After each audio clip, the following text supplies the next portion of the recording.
G'day YouTube, Jacko G Freak here, coming at you with another brand new YouTube video today. We discuss the best Warzone settings and the settings that I personally run on my controller, my Scuf gaming controller, my screen settings for Warzone, and even my Elgato settings for you guys that do have an Elgato if you stream or record your gameplay. Now, before we get into this, I just wanted to let you guys know that I stream on Twitch every Sunday, Monday, Tuesday, and Wednesday from about 6 p.m. until late. So if I don't see you guys there, you guys aren't subbed to this YouTube channel, if you guys are enjoying this content, then I'll be pretty upset. I'm gonna be pretty annoyed. So see you there. We love you, baby. Alright, so let's get into the video.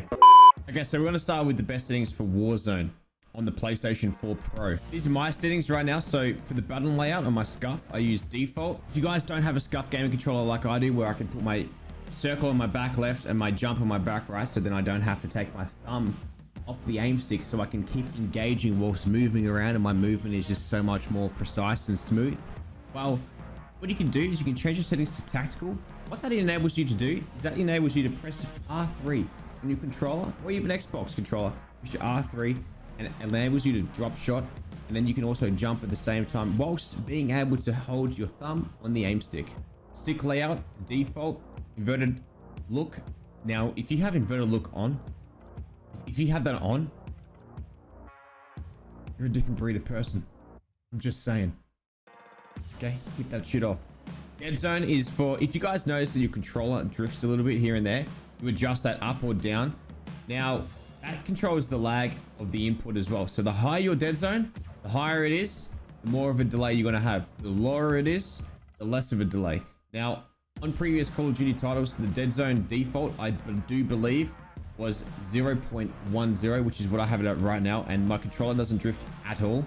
So that's exactly what I have. I've tried lowering it a little bit, I've tried upping it a little bit, and this right here, 0.10, works perfectly for me. My sensitivity is 5.5. I find that that's the best. I've used that throughout all my years of competitive Call of Duty, and now up to current day Warzone.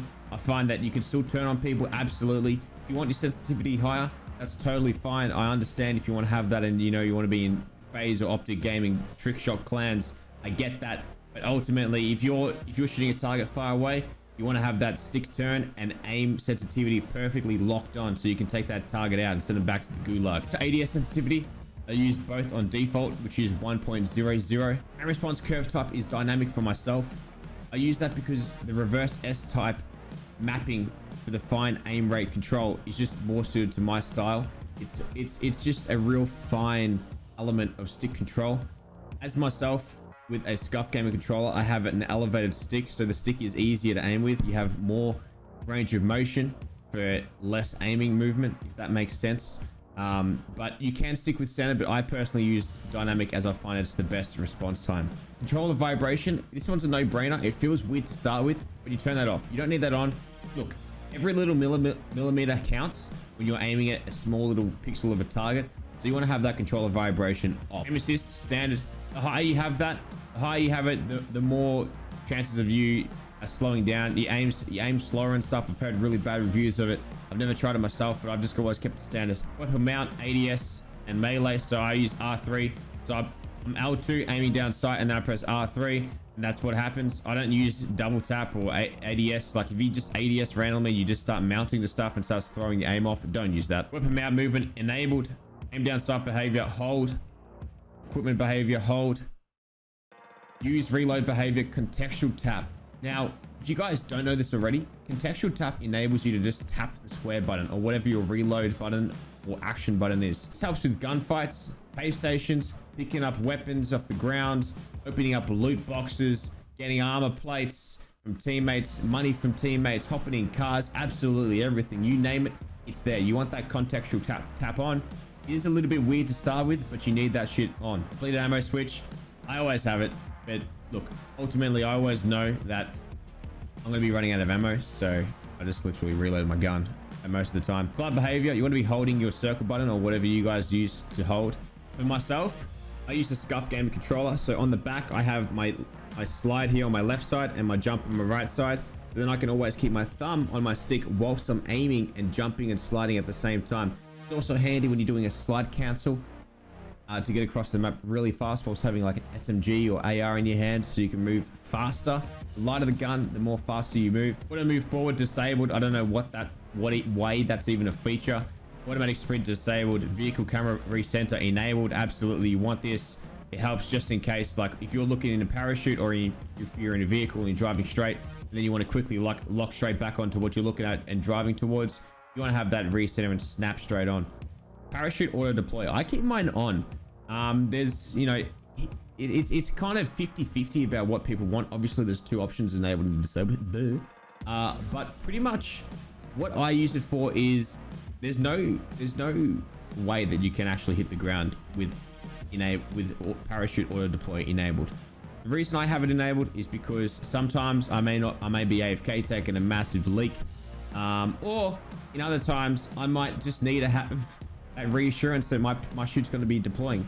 Now this only works if you don't pull your chute midair. If you pull your chute once and then you drop down again, your chute won't automatically deploy. Just letting you guys know, because it's happened to me a couple of times. Maybe, I don't know. Let's just not talk about it. So as for general, I have my brightness on 54%. You don't want to have it too high, otherwise the screen goes very white, I found. And if you have it too low, obviously it goes black and you can't see, and it's pretty much playing with the monitor off. Safe zone, it already does that for you. Film grain is 0. The lower it is, the better, and you want to have 0. Tooltips disabled, subtitles disabled. You can have it enabled if you guys don't want to hear audio and you can read that stuff popping up. I found that I lost track of the subtitles and that they didn't come, like when they did come up, I wasn't paying attention to them because I was too busy in the gunfight. So now I just have a voiceover person come up, which is ever so slightly in the background, that lets me know enemy UAV, enemy vehicle, anything like that. Colorblind is disabled for myself. You can change it a little bit, but I like to keep it pretty simple. In other Call of Duties, to make my cursor look a different color for, you know, aesthetic reasons, I would do that, but for this game, no, I've kept it disabled. Motion blur disabled, weapon motion blur disabled. You always want to have it disabled. Look at that right picture above my head. You do not want to be having that when you turn corners and stuff. Same as this, when you're moving around, you do not want that, ladies and gentlemen. Minimap, if you have your minimap as square opposed to circle, as you can see up above, there is so much more that you can see with a square map opposed to a circle map. So you have to have that bad boy as a square. Minimap rotation enabled, absolutely. I love seeing what direction I'm facing, and I love the compass changing direction with me, so then I can give the best precise call outs for my teammates. So you need to have that minimap rotation enabled. If you don't have it enabled, go change it right now. Compass, letters, and numbers. I've always just kept it on letters, purely for the fact that I've come from a blackout background, and, you know, other battle royale backgrounds where you have the north, west, east, etc., up the top. So I always have the letters there as well as the numbers at times. Also want to make sure that your teammates have that same setting as well, which they most likely will, because letters is the default. So then when you are doing callouts, they're on the same page as you. Chat enabled. You want that enabled so you can talk a little bit of smack talk in the chat. Profanity disabled. Dismemberment and gore effects enabled. You want to see stuff blowing off people. As for audio in this game, I run with home theater. For some reason, they can't hit the nail on the head with the audio settings. It's very hit and miss at times, literally hit and miss. Back to the gulag. I use home theater, but a new one that's come in is Boost. I haven't tried it yet. I might give it a shot on my streams on twitch.tv/JackoGFreak when I stream next, just to see what the difference is. But at the moment, I feel like home theater is the best, and a lot of people do run that too. Master volume at 100. Music volume, you don't want that up at all. Dialogue, you want that at 30. Same as effects. You don't want that too loud or too quiet, but you don't want it too loud so it doesn't overcome everything else, like the footsteps or gunshots. And you also don't want it too quiet, so then you can hear kill streaks coming and grenades going off and gunfire. As well as the dialogue volume, you want to be able to hear your announcer say that there's an enemy UAV in the air, or a precision airstrike cluster, etc. Juggernaut music enabled, whatever. Classic, absolutely, for those OG old school moments of Call of Duty Modern Warfare. You want that. Only OGs will get that. Voice chat enabled. Voice chat volume at 100. Microphone volume 100. Voice chat effects, no effect. Okay, so as you guys can see here, we have the Elgato HG60S capture card. With this bad boy, you can actually change the contrast. Now, I'll show you a little tip.